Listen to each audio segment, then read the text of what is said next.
Did you know that the very first assembly of photographs to create a motion picture was a 2-second clip of a black man on a horse? And that man is my great-great-grandfather. Great. There's another great. Hi, I'm Dom Griffin, your favorite film critic, and you are watching the Armchair Auteur.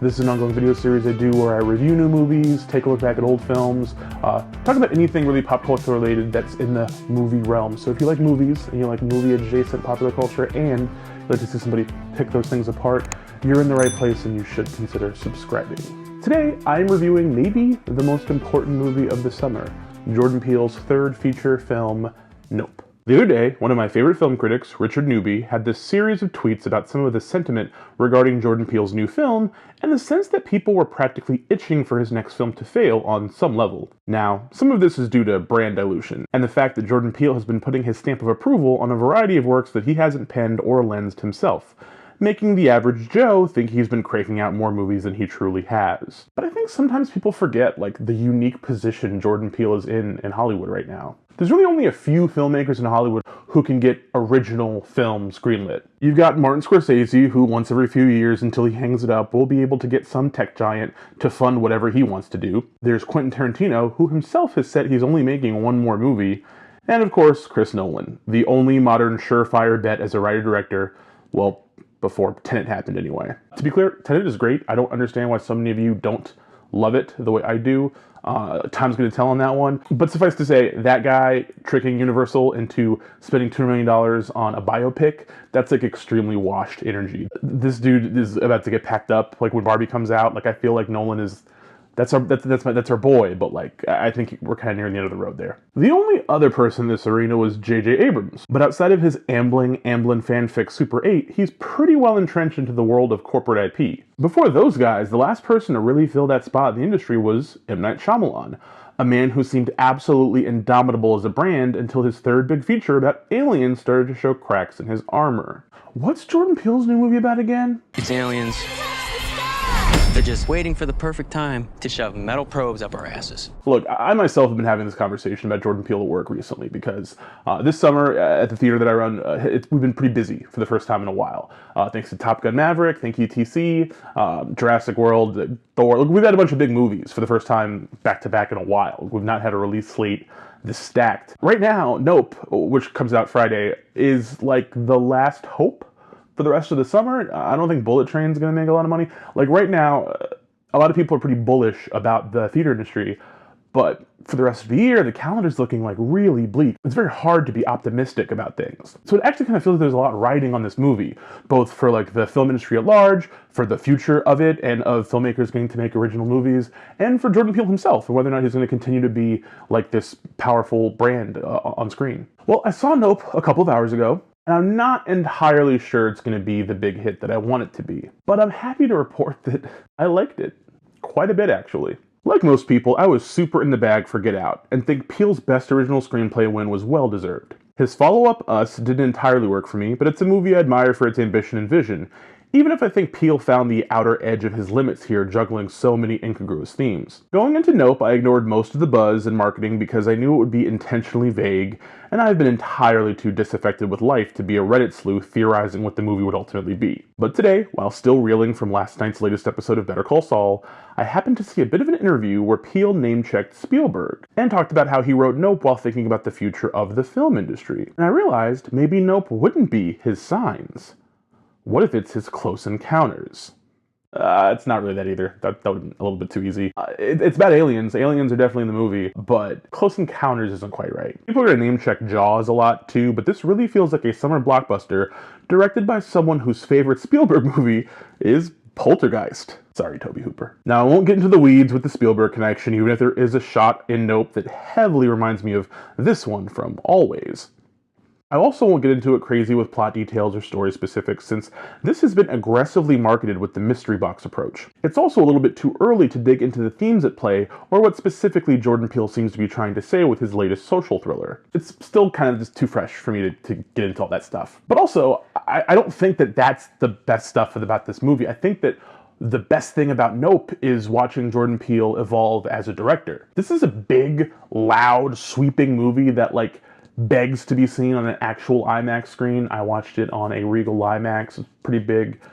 Could have been bigger. That would have been nicer. But definitely something you need to see on as large a screen possible. On a technical scale, it is the sort of big popcorn flick that he said he set out to make. But it's also so much more confrontational and like aggressive than that. Like, he talks about this movie being like a fun diversion, and like it kind of is. But also there were heavy scenes in this movie that had me like genuinely stressed, like really uncomfortable. It kind of reminded me of the first time I ever watched an episode of 24 with my grandmother, who did not like shows like that.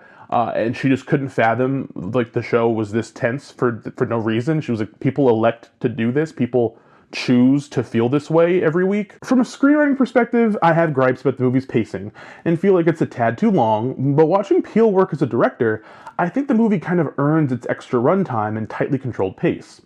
Some movies need to give you space to breathe and rest, so you have actual air in your lungs to suck out later for the next jump scare or awe-inspiring glimpse of the film's central terror. The film is a little less funny than Peele's other efforts too. It's not as if the cast he's assembled isn't sufficiently charismatic, but more that he's not relying on comedic relief in the same way he has previously. The result is a movie that feels a little more dangerous, that takes its time relishing its effect on the audience, and one that feels worthy of the big screen. There's a lot at play here. I think that Get Out is a movie people like so much because all of the symbolism and everything about it is like really overt and really broad, and like anyone can watch Get Out and be like, oh, this is a symbol for that. And like that's part of why it was so popular. Also, it's a really good movie, but it's relatively simple. Us was like the opposite. It was like so much thornier, and there was just so much stuff going on, and it was just really complex, sometimes like needlessly so. This movie feels almost like a reaction to that movie in the sense that it's a little more streamlined. The ideas are not so like Byzantine,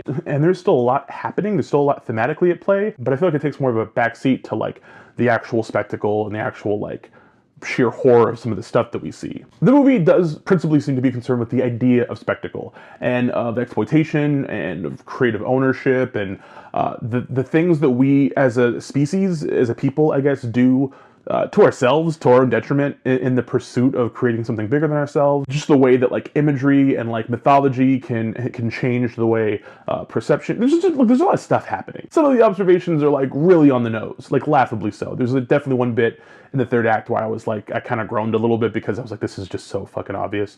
But there's other stuff that I thought was really moving, observations and commentary that I actually was touched by. There's a lot to unpack with the way Peele engages with the myth of the American Western, and how the film's ranch location inspires the same sense of grandeur Spawn Ranch did in Tarantino's Once Upon a Time in Hollywood. But if I'm being honest, I hope I don't have to start worrying or thinking about any of those things anytime soon. I'm sure on subsequent viewings, I'll notice more things. Certain pieces in the background will connect to me more. I'll have more thoughts, more concrete thoughts anyway, on like a deeper thematic analysis of the film. I know it's something that Jordan Peele seems to invite, and people seem to like to do it with his stuff. I'm even more sure that the take economy is going to be thriving this weekend with explainers and Easter egg collections and small details you may have missed in Nope, stuff like that. Like, and you know, more power to him. That's all well and good. He put that kind of detail into the story for a reason, I suppose. But I love that, unlike in Us, which was, you know, a little too puzzle boxy for its own good, he sticks to painting this bigger, broader, more devastating picture. Something that really enthralls the viewer for its entire runtime. Something that feels real and vivid and intense in a way that a lot of mainstream movies just don't anymore. And this isn't going to be like a tirade about CGI. This movie uses CGI too. I just mean that it feels a little more grounded and it feels more tactile. You know, that's something I feel like Chris Nolan complains about it a lot, is like that when you're watching movies, you're not quite believing what's on screen because everything looks like a screensaver.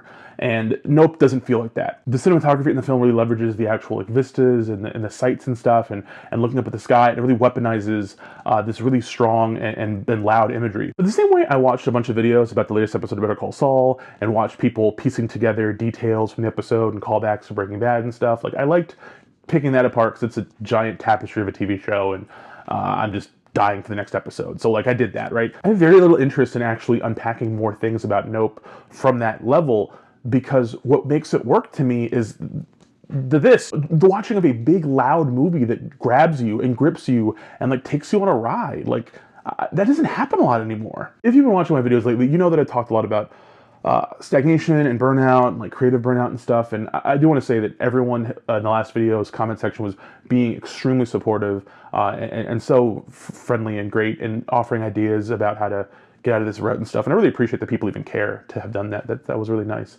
I hear all of your concerns and suggestions, and I will get back to doing more repertory content, not just new release reviews. I miss doing those things too. But tonight I felt the rush of being at the movies for the first time probably since The Batman. Like, that's a different kind of rush, obviously, but like watching this movie, I felt like I was at the movies. Dude, I even ate popcorn tonight. I do not eat popcorn. I had like a free thing in my like Regal Crown Club, whatever, I got a free popcorn. I ate the popcorn, watched the movie, and I felt like the movies were back. And I feel like in the last year and a half, I've jokingly said the movies are back a lot at different times. Different things have made me feel like, yeah, movies are still here, they're not going away. And I felt like the one thing I wanted from Nope was a reminder that the movies were still here and that I could go see stuff that was not going to be some of the direct that I've been going to see. And I hope that other people like it as much as I did, or to a similar degree, and I hope it does well. I hope it makes lots of money. It'll be good for me at work if it makes a lot of money. That'd be nice. But also, I think it'd be good for the industry if we have more evidence that people will see stuff like this. And I don't want to do all the usual hand-wringing people do about complaining about superhero movies and stuff like that, but like, this movie is the kind of movie that used to just come out every summer. Like, every July, we'd get something with aliens in it. Usually Will Smith would be there to fight them or whatever. And this isn't like that, but it's nice. It's pleasant. It's back. I'm glad this movie turned out as good as it did. I'm glad I enjoyed it. I'm glad I actually felt something, a little bit of something at the movies, which was nice. I hope Jordan Peele can continue doing this. I hope that he gets to continue flying this flag. But more to the point, I really hope that the movie does well enough for Universal to remember that they can give people that aren't Chris Nolan money to make big theatrical productions, and that good stuff can come out of it. You know, like that'd be tight. Well, those are my thoughts about Jordan Peele's Nope. It's out Friday. See it. I think you should see it. Obviously, that was the takeaway here. If you do see it, you should try to see it on an IMAX screen. If you can manage to see it on a real IMAX screen, that'd be cool. If you have to settle for a live IMAX at the AMC or the Regal, that's also fine. That's what I watched it on, and it was very pleasant. And yeah, man, movies. Thank you for watching. If you liked this video, please give it a thumbs up. If you loved it, please subscribe. I'll have more videos out soon. I have a couple of ideas of things I want to try to get back to doing on the channel, and hopefully I'll have one of them out relatively soon. If you guys have any things, you can always suggest stuff. I'm not gonna like farm this out to you all, obviously, but I always love hearing from you guys. Thank you guys for watching. Continue to support the channel. It means a lot to me. I hope everyone's doing well, staying safe, being good to yourselves and each other. I'll see you guys in the next one. Bye.